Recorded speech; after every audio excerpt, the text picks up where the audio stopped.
Unit 8 chapter 12 atoms परमाणु। Topic alpha कणों के प्रकीर्णन प्रयोग। पहला नामांकित रेखाचित्र। ए शीशे का बॉक्स। ओ बिंदु। D1 D2 लेड की ईंट। जी स्वर्णपर्णी। ए पर्दा। एम सूक्ष्मदर्शी। दूसरा प्रेक्षण। पहला, अधिकांश अल्फा कण पन्नी को पार करके सीधे निकल जाते हैं। दूसरा, कुछ अल्फा कण छोटे कोण से विक्षेपित हो जाते हैं।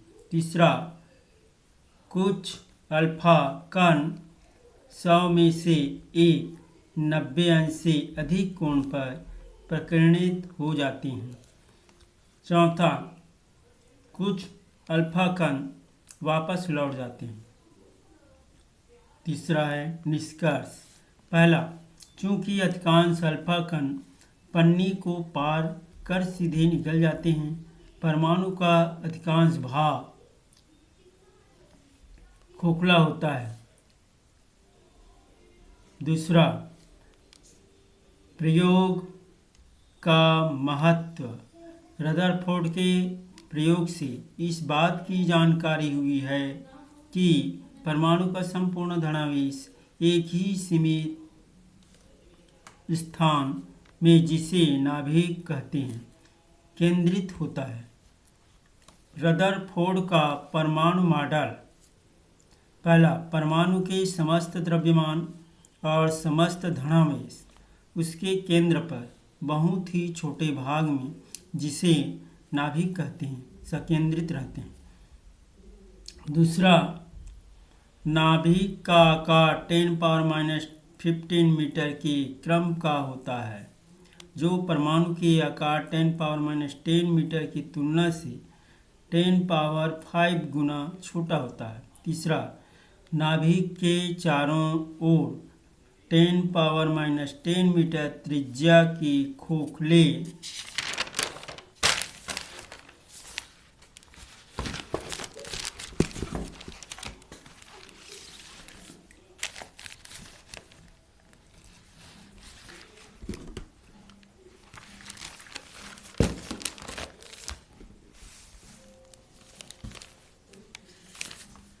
गोले के चारों ओर इलेक्ट्रॉन वितरित रहते हैं। किसी भी परमाणु के समस्त इलेक्ट्रॉनों का कुल ऋणावेश नाभिक के धनावेश के बराबर होता है, जिससे परमाणु विद्युत रूपेण उदासीन होता है। चौथा, परमाणु के अंदर इलेक्ट्रॉन स्थिर नहीं रहते, अपितु वृत्तीय मार्ग में नाभिक की परिक्रमा करते हैं। वृत्तीय गति के लिए आवश्यक अभिकेंद्र बल नाभिक के धनावेश और इलेक्ट्रॉनों के मध्य लगने वाले स्थिर वैद्युत आकर्षण बल से प्राप्त होता है। अगला टॉपिक, रदरफोर्ड के परमाणु मॉडल के आधार पर हाइड्रोजन परमाणु में इलेक्ट्रॉन की कुल ऊर्जा के लिए व्यंजक। माना इलेक्ट्रॉन का द्रव्यमान m है, वह r त्रिज्या की कक्षा में v चाल से परिक्रमा कर रहा है। वृत्तीय गति करने के लिए आवश्यक अभिकेंद्र बल mv²r।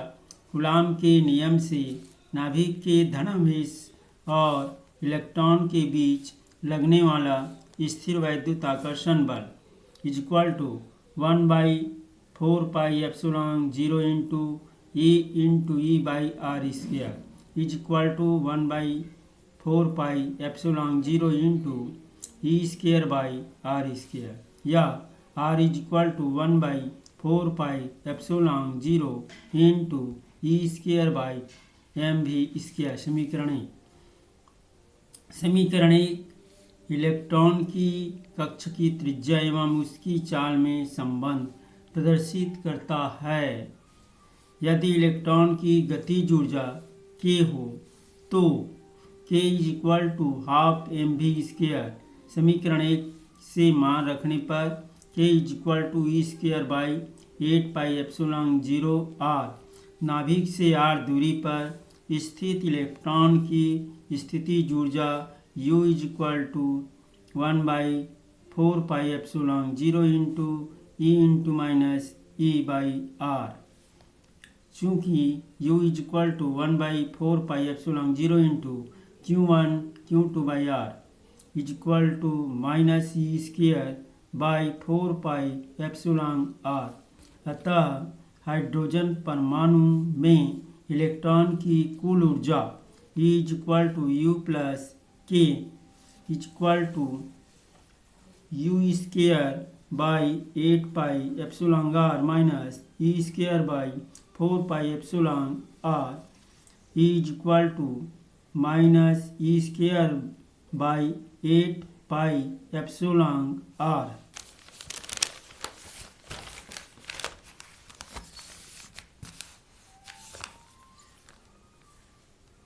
अगला टॉपिक है बोर के परमाणु मॉडल के प्रमुख अभिगृहित। पहला, इलेक्ट्रॉन नाभिक के चारों ओर सभी संभव कक्षाओं में नहीं घूमते अपितु कुछ विशिष्ट कक्षाओं में ही घूमते हैं। इन कक्षाओं को स्थायी कक्षा कहते हैं। दूसरा, स्थायी कक्षाएं वे कक्षाएं होती हैं जिनमें किसी इलेक्ट्रॉन का कोणीय संवेग h/2π का पूर्ण गुणज होता है, जहां h प्लैंक नियतांक है। h = 6.63 × 10⁻34 joule second.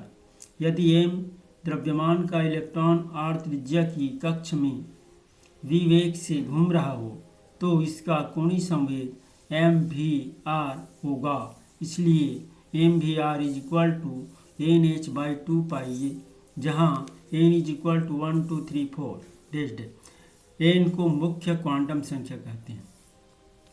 तीसरा, जब कोई इलेक्ट्रॉन किसी स्थायी कक्षा से निम्नतर ऊर्जा की कक्षा में संक्रमण करता है तो एक प्रोटॉन उत्सर्जन करता है, जिसकी ऊर्जा प्रारंभिक और अंतिम अवस्थाओं की ऊर्जा के अंतर के बराबर होती है।